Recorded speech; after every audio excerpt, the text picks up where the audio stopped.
Hey everyone, I'm here for another block daily, and as you can see, my deck screen is blank. It's because I want to talk a little bit about the format. It's been 3 weeks, I think, since I recorded the last one. I know y'all saw it just recently, but there's a bit of wait time. But that was like the first week of dailies. We've had a bunch since then. There's actually been a mocks on it, and I'm not that big a fan of the format because it's kind of stale at the moment. Like if we scroll through this, we'll see that the majority of decks are either Golgari, like this deck. It's just Dead Ridge Goliaths and Nautilus Trolls and Vraskas. And the other deck, large deck, that's not a good example. This one. It's like a Bant with a Hallowed Fountain Temple Garden control deck. It just plays Angel Serenity, Armada Worm, and like Jaces. That's the Bant shell. This deck is everywhere. If you look at any of the dailies, I think this is a daily I pulled up earlier. Yeah, we see you got first place. You see Dredge. I'm not Dredge, I'm sorry, Golgari. It's another Golgari list. Green, white, blue, Bant. Golgari, Bant. This is Izzet. So Grixis, so this is an exception. It's a 5-color deck, which I'll talk about later. Selesnya, which is still alive somehow. But the most interesting thing about this daily was, to me, like last week I gave a bit of my Selesnya deck was very good against Rakdos, which was the other large deck in the format.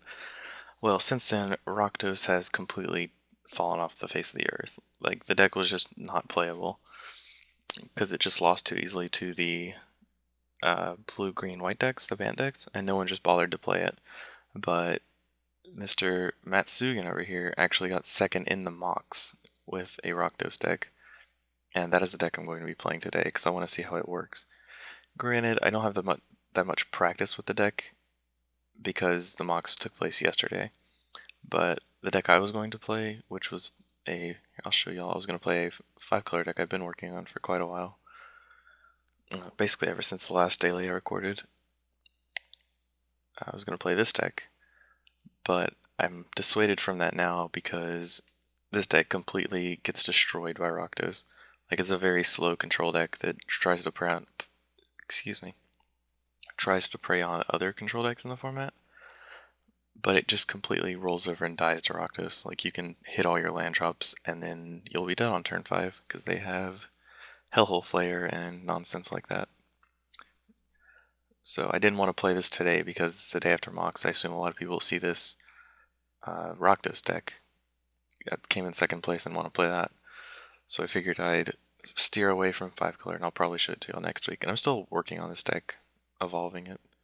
So it'll might be different the next time you see it. Depends on what I decide to do there. But today I'm going to be playing Rakdos, so let's open that up. I should probably delete some of these old decks. Okay. This is the list played by Mr. Matsugan. 21 lands, 4 Blood Crypts, and 3 Guild Gates. Pretty standard. There's 4 swamps and a bunch of mountains. I think it's 10. Yeah. But the main point of interest in this deck to me is the Civic Sabers.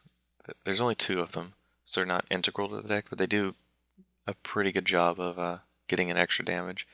That's why you play things like Rakdos or Deathrite Shaman. You're going to play Rakdos Heckler anyway. But Deathrite Shaman is fine in the Rakdos deck anyway because it has the activated ability that makes it into a Grim Lavamancer, so you can just burn them over and over again. But when you play it on turn 1 and then can equip it with a Saber on turn 2, you're swinging for 3, which is pretty good for a 1-drop. And same with the Cackler, but you're swinging for 4 there. It's got some hasty guys, so you can play around Wrath a little. Like, once they Wrath your board, you can immediately play a Haste Creature and get back in there. Rakdos Shred Freak is definitely the worst. Ash Zealot's pretty good. Rakdos Shred Freak obviously easier to cast and gets the full bonus out of Civic Saber. Ash Zealot gets through a lot of people cite in Keening Banshee against aggressive decks.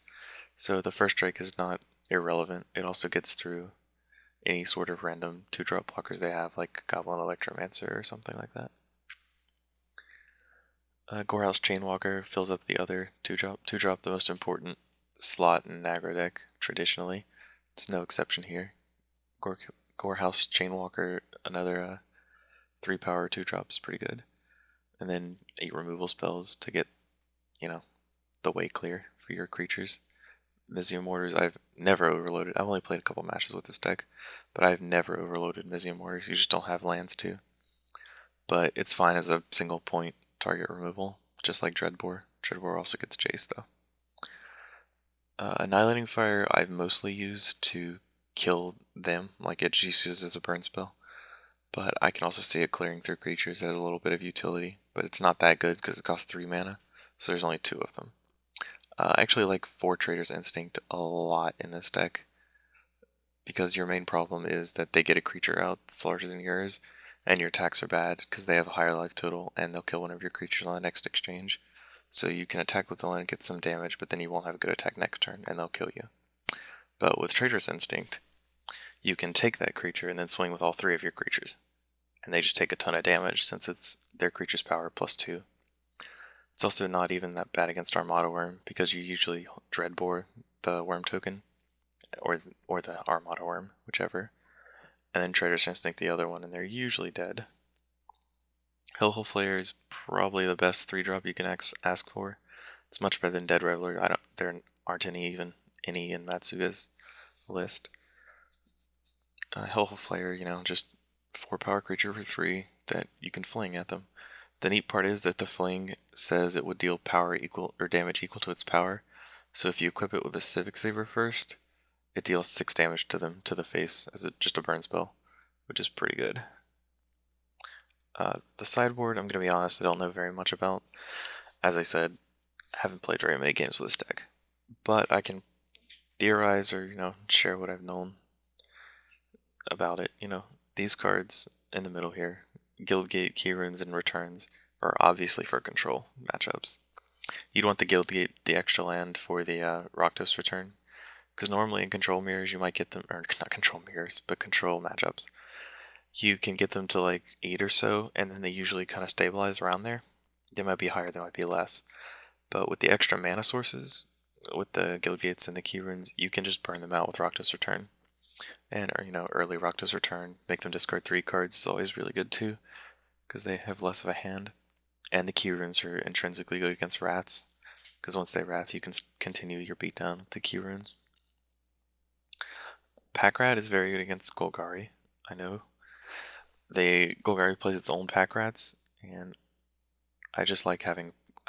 this is a strange card, because it's not outstanding in any matchup by any rate, but it's like pretty solid in a bunch of matchups, and I think it's pretty good against Golgari. I've played it a couple times against Control, but it's kind of underwhelming because of Detention Sphere. You would also play this against Selesnya and probably Grixis because they don't have Detention Sphere or Supreme Verdict. So the Pack Rat would just be overwhelming for them if they don't have Mizium Mortars. The turn your rats are at 4. Desecration Demon, I'm not sure how to put it in. I think like it's okay against Golgari, it's okay against Control.